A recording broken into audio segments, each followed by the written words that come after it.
Hello, everyone. Today I'll be talking about chapter 19 of Picture of Dorian Gray. So let's just dive right into it. So this chapter starts mid-conversation. Dorian and Lord Henry are already speaking with each other, and it becomes clear immediately that Dorian claims that he wants to be good now, that he wants to be a good person. And Lord Henry is kind of like mocking him about this, really. He says, quote, "You are quite perfect, pray don't change," because Lord Henry likes Dorian the way that he is. If Dorian tries to be good, they're not going to have, from Lord Henry's perspective, not going to have as much fun together anymore, actually. Okay? But Dorian's like seems to be really intent on this, although we see that this hasn't been for very long, that he wants to be good.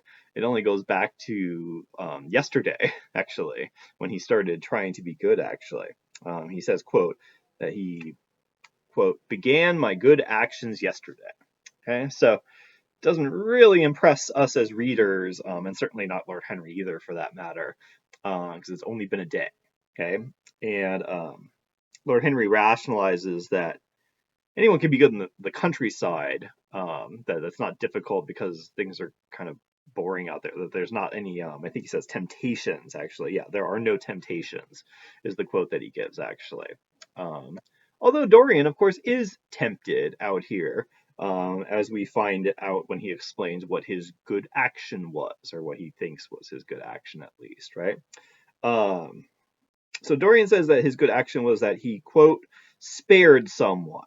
Okay, and I mean, just the wording there alone is questionable, right? Like sparing someone, like is that really a good deed? Depends kind of on what he spares them of exactly to start with, right? But then we find out that he spared a girl named Hetty, a country girl here who was of a lower class than Dorian and Lord Henry, not specified exactly, but of a lower class, who Dorian got involved with. Um, and that Dorian told her that they were going to run away together, basically.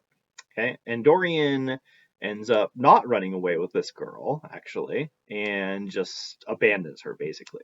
Right, doesn't meet with her to give her any explanation. The girl is like waiting for Dorian to come get her, so they run away together. Dorian never comes. Okay, so he just like basically cuts off their whole relationship here. Okay, um, and Dorian claims here also that he, quote, really loved.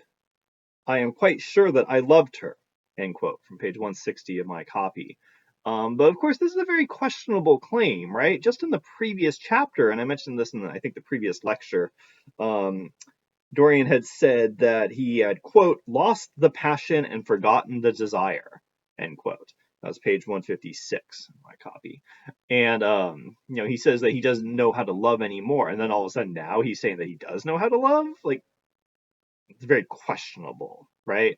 We get a sense that he is just kind of like maybe trying to rationalize him kind of pursuing a relationship with this girl, like that it's okay because he actually loved her. But again, considering what I just went over, we should be questioning if he really loved the girl. That seems very unlikely, probably. Um, so Dorian was going to, quote, have gone away together this morning at dawn, end quote, with the girl, but Dorian just leaves this girl waiting, okay? And Dorian thinks that just leaving her like this is a good action, okay? But of course, like from our perspective as readers, like we should be questioning that, and Lord Henry certainly questions that, showing that the narrator and the author both want us to question this, right? So Lord Henry points out that Dorian, quote, broke her heart. That was the beginning of your reformation, end quote, from page 160. And he's kind of saying that last part mockingly here, right? Because Dorian is not acknowledging that he broke this girl's heart, right? Like if he's claiming that he loved her, we would think that she loved him probably, right? Maybe that's why he's saying this too, because he knew that he loved her, that she loved him. So maybe he feels like he has to like claim the same thing to make it seem like he wasn't a bad person actually, right? But of course he did break her heart after all, right? If she's going to run away with him, and forego any like association with her family presumably too, because it's not like they're getting married or anything. There's no suggestion of that. then yeah, certainly her heart would be broken here, actually, right? But Dorian doesn't even acknowledge that. He is just so self-centered here, still, even when he says he's trying to be a good person, that he can't help but just twist things around to try to make it seem better. It's almost like he's gaslighting himself, basically, to refer back to a topic from Journal 3. Okay? Um, Now, Dorian also says in response to Lord Henry, he says that Hetty's heart is not broken, actually. Um, he says, of course, he says, quote, Hetty's heart is not broken. Of course, she cried and all that, but there is no disgrace upon her. Okay. Well, if she's crying, wouldn't we think that her heart is broken? Like, how, he just seems to be trying to rationalize things to twist reality to fit with his narrative, with how he wants to perceive things here, actually, right? Um, and of course, like the author is pointing out like the dangers of such a thing here, right? Um, but and he adds here, there's no disgrace upon her, and that for him is the good deed he committed here, is that he did not disgrace her, which is really laughable, right? It's like, yeah, he didn't disgrace her, like that's good, but he shouldn't have been leading her on in the first place, of course, right? And he did break her heart after all. So yeah, there is like a positive here. Yeah, she didn't get disgraced, but it's not like he really did anything. He didn't do anything, actually, right? And he considers that to be a good deed. But of course, we, and Lord Henry helps lead us along this way, are meant to question this, after all, and to realize that Dorian isn't really intent on reforming his ways, actually, right? Like, this is just one example. It's just yesterday, and it's not even a good example of being a good person, actually. Okay? I mean, no one should feel good about themselves, feel great just because they didn't disgrace someone else. Like, let's think back also to how many people he has disgraced in the past, too, for that matter. All these past associates whose reputations were tattered, these friends and lovers and such. Some even end up dying, of course. As we're told in this chapter, that Alan Campbell ends up committing suicide, right?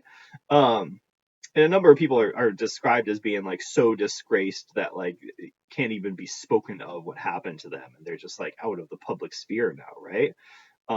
So I guess it's good that he doesn't want to disgrace this girl, but it's still like not such like a great deed, right? It doesn't prove that he's a good person at all, actually.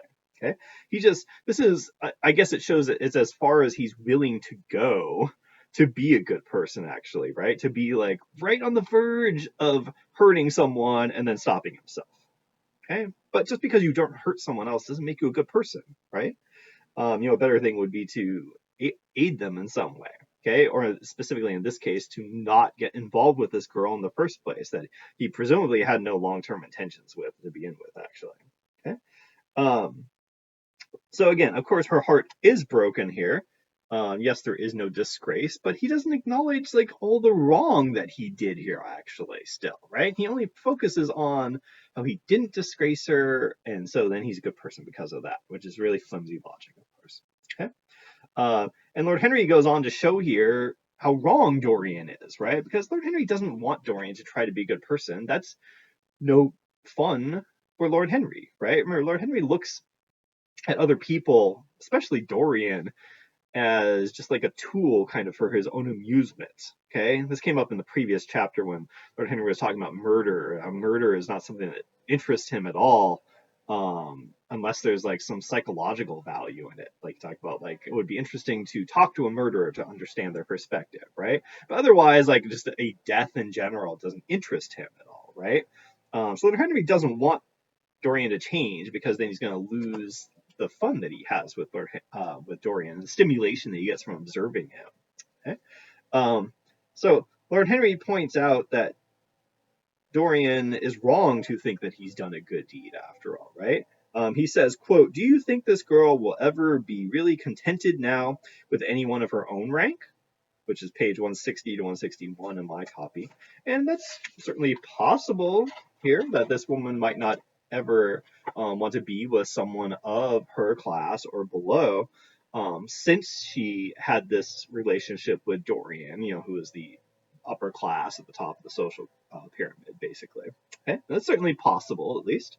And then Lord Henry goes on to say that loving Dorian will, quote, teach her to despise her husband, and she will be wretched, end quotes. Okay. Which is also another possibility here too. Like maybe she's going to be bitter against men like all the time now, and maybe distrusting of all men based on her experience with Dorian. It's another possibility here, at least, that is a valid point for him to bring up. Okay. Lord Henry goes on to say, quote, "From a moral point of view, I can't say I think much of your great renunciation. Even as a beginning, it is poor." Okay, so Lord Henry here is like clearly passing judgment on Dorian, saying like, no, this doesn't really prove that you're a good person for the reasons that he just went over. And Lord Henry also adds here that this girl might even be contemplating suicide. He makes an allusion to Ophelia, who of course is from Hamlet, who commits suicide in Hamlet, I believe by drowning herself.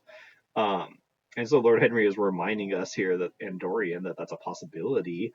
And of course, should remind us of Sybil Vane having committed suicide after Dorian rejected her, right? So this is certainly a possibility here, but Dorian doesn't even seem to consider that this girl could be so upset that she would commit suicide, even though he drove another girl to do that in the past, actually, right? So Lord Henry makes a lot of valid points here about how Dorian is not a good person just based on this one example. Even this example doesn't prove that he's a good person, actually. Okay, so Dorian gets upset at Lord Henry's reaction because he just wants to be validated, right? He's only telling Lord Henry this because he wants to hear Lord Henry say, yes, this shows you're a good person, right? He doesn't want to hear otherwise, actually, even though Lord Henry, of course, is making good points here. Dorian is not an introspective person like that, right? He doesn't really think that he ever needs to change at all, actually. I mean, yes, he says he wants to be a good person here, but he's not really showing the willingness to do that, actually, right? Dorian does reference here to kind of try to support his perspective here. Dorian says, quote, says that this was, quote, the first little bit of self-sacrifice I have ever known, end quote, page 161. And he can't acknowledge any sitting here about himself too. Now this might be true after all. We have no evidence in the book of him ever sacrificing anything for anyone. And so this is probably true, right? So that does make this like a somewhat of a first step, actually, right? To sacrifice the relationship with this girl here, even though he, again, probably didn't intend for it to go on for very long, actually. So this probably is a valid claim here, that this is the first sacrifice he's made, actually. But again, that doesn't make him a good person after all, right? He's just trying to convince himself that he's a good person here because he made a sacrifice for the first time in his life. But of course, anyone else looking at this would say, like, that's ridiculous to make a claim like that, right? Now, at this point, Dorian just wants to change the subject. He asks Lord Henry to suggest something, and coincidentally, Lord Henry brings up Basil's disappearance. And he also throws in, like, very briefly here that he is getting divorced too from his wife, that Lord Henry is. And he also briefly references Alan Campbell has committed suicide. So this information is just thrown at the reader here really quickly, without any elaboration. Actually, he does go back to his divorce just a little bit here in the chapter, but Alan Campbell's suicide reminds us that while Dorian thinks that he's trying to be a good person now, that his past sins are still causing other people like pain and suffering, right? Like we would probably assume that Alan Campbell committed suicide because he is so distraught over helping Dorian hide a murder after all, right?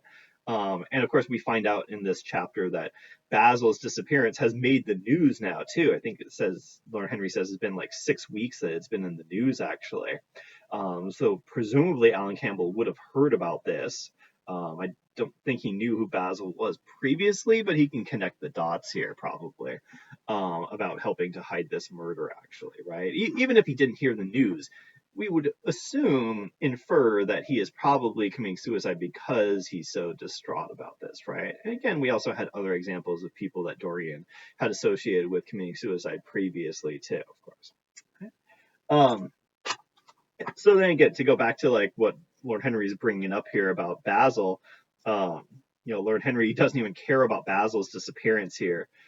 because to him it holds no value. As I was talking about earlier, Lord Henry is only interested in things that have some kind of value to him, right? And Basil's disappearance is not interesting to him. He doesn't get anything out of it, actually. He also presumes that Basil might have just like be hiding himself, actually, too, which is certainly possible, at least. Um, and then Lord Henry goes back to his wife here. He says, quote, I was very fond of her. The house is rather lonely without her, end quote, on page 162, which contradicts a lot of his previous claims. He didn't really seem to care much about his wife earlier and talked about how they lead these basically separate lives. The only time they ever appeared together was in chapter 4, and that for just a brief time, actually, right? So it's probably a little surprising that Lord Henry has this kind of attitude here. It's this sense that like you never know what you have until it's gone, of course, right? And maybe it shows too that his focus on leading such like a hedonistic, decadent lifestyle could in part be costing him personal relationships, and then thus causing him some pain and suffering here. He doesn't seem like especially distraught about it, but he does seem bothered by it, at least, actually, right? So this is showing us again, like if we're going to go back to like this, the research topics about ennui and decadence, that if you are like trying too hard to avoid boredom, and if you are living too decadent of a lifestyle, that probably will destroy your personal relationships. And of course, we see that with Dorian too. Lord Henry seems to be the only person that he's actually like really friends with. We find out in this chapter he's also like cut off any relationship, for lack of a better word. It's not romantic, of course, between them. It never gets to that point. With the Duchess, who was in the previous chapter, of course, too. So I just wanted to touch on those research topics here for us. Okay. And then Dorian oddly here proposes that maybe Basil was murdered. And then he even goes to so far as to say, like, what if I murdered Basil? Which is like a really weird comment, probably from Lord Henry's perspective. And it's heavy on irony because we as readers know, of course, that he murdered Basil. And Lord Henry, of course, is unaware of this, actually. But Lord Henry thinks that that's impossible. Because, quote, all crime is vulgar, it is not in you, Dorian, to commit murder, end quote. Okay? And why doesn't he think it's in Dorian to commit murder? Well, it seems to be mostly focused on just the outside appearances, right? Like most people look at Dorian, they see that he's such a good-looking guy. Lord Henry talks about this a little bit in the chapter 2. He's like never changed his appearance in like 18 years or whatever it is. And people look at Dorian, they see such a good-looking guy, they think that he can't really do anything wrong, actually, because he's so good-looking. There was another woman in the book earlier, forgetting the name now, I think it was, I'm forgetting who it was, but commented on like how good-looking Dorian is, right? And was really focused on that, thinking like he's such a good person just because he looks good. So Lord Henry is like reminding us of that kind of attitude that's come up in the book so many times previously. And showing us the dangers of that kind of attitude, right? That we can't just assume someone is good because they look good, actually, right? With Dorian, it's completely the opposite. His soul, seems to be like completely tarnished and corrupted at this point, actually. But Lord Henry thinks that he can't do anything that evil just because it's below his class and because he looks like someone who's incapable of murder, actually. Right? So let's move on here a little bit with this. So Lord Henry also says crime belongs exclusively to the lower orders, end quote, from page 162, again showing he thinks that some of the upper class isn't even capable, like just because of that kind of label, that they can't commit such a crime. Okay. Henry also adds here that Basil's painting had declined, his artwork in general had declined over the last 10 years, and that's reminding us of how dependent he was on Dorian. That Dorian, of course, like caused this kind of suffering on Basil, inexplicably, seemingly, refusing to sit for him anymore, actually, right? And Lord Henry goes on to say, what does it profit a man if he gain the whole world and lose his soul? And of course, this is a Bible quote, but it also kind of might remind us of Dr. Faustus. Dr. Faustus is most known for making a deal with a demon named Mephistopheles to get all knowledge in exchange for his soul, right? And Dorian has kind of made a Faustian bargain too in the book when he makes that wish that his portrait will take all of his aging and all of his sins, and that he himself won't have to bear those at all, right? So it's kind of ironic that Lord Henry makes this comment here for us, because he's really like so close to the mark actually, without even realizing it actually. Okay. Um, Okay, and Dorian responds here that the soul, quote, can be bought and sold and bartered away. It can be poisoned or made perfect. And of course, we know that he's reflecting on his own experience, although Lord Henry may not be really unaware, may not be aware of that, of course, right? But of course, Dorian's soul has been ruined or marred, as he said, by making that wish on the portrait earlier on in the novel here, okay? And by sinning so much since then, too, of course. Okay. Um, but Lord Henry like doesn't accept this, right? He flatters Dorian and says, "quote You are really wonderful, Dorian. You have never looked more charming than you do tonight." Again, reminding us of that he has this attitude of Dorian being so perfect just because he looks so perfect, actually, right? And he goes on to say, "quote How happy you are! What an exquisite life you have led! You have drunk deeply of everything. Nothing has been hidden from you. It has not marred you. You are still the same." Okay, well, parts of that are accurate, but of course, Lord Henry is not right about Lord Dorian being happy actually and not being marred by these experiences. He's just been led to believe that because he doesn't have any evidence of Dorian actually having suffered, other than Dorian wanting to be a good person now, actually, right?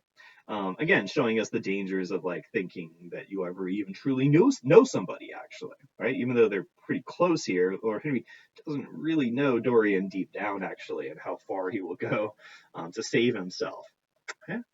Um, let's see what else. Now Dorian returns to wanting to be good. He also says that he blames Lord Henry for kind of tainting him or ruining him through the influence of the Little Yellow Book. Okay, but of course this is all just more deflecting blame, right? It just shows us again that Dorian doesn't really want to be a good person. If he really intent on that, then he would show like some sense of atonement. But instead here he's just showing that he blames other people for what he became, actually, right? He's blaming Lord Henry for lending him this book. Well, that's really flimsy logic, of course, right? Like Dorian did not have to read this book after all. And of course, we should be thinking back to the preface of the book too, right? That part, the poem about art for art's sake, right? The warning from Wilde that you should never try to take too much away from like a piece of art, actually, that you should just only be enjoying it for the beauty of it, right? Well, that Little Yellow Book basically becomes like Dorian's Bible in a way, right? It's like what he chooses to live his life um, by just having all these like wild, crazy experiences, as the book depicts, actually, right? But so we should be thinking back to that preface and be thinking about how, like, well, Dorian, you should not have been so influenced by that book, and certainly shouldn't be blaming Lord Henry for it. Dorian never had to read it in the first place. No one forced him to buy like all these different colored copies of the book either, for that matter. It just when we think back to these details, we should be thinking about how Dorian is, again, just avoiding responsibility for what he's done in the past here, actually. It shows us that he's not really probably sincere about being a good person after all, actually. Yeah. Let's see. I think that's about it. Okay. If we have any other questions, feel free to email me about them too. And if you have any questions about trying to relate this chapter of the book to the research paper too, you can feel free to message me about that too, and I'll get back to you as soon as possible. Okay. Thanks.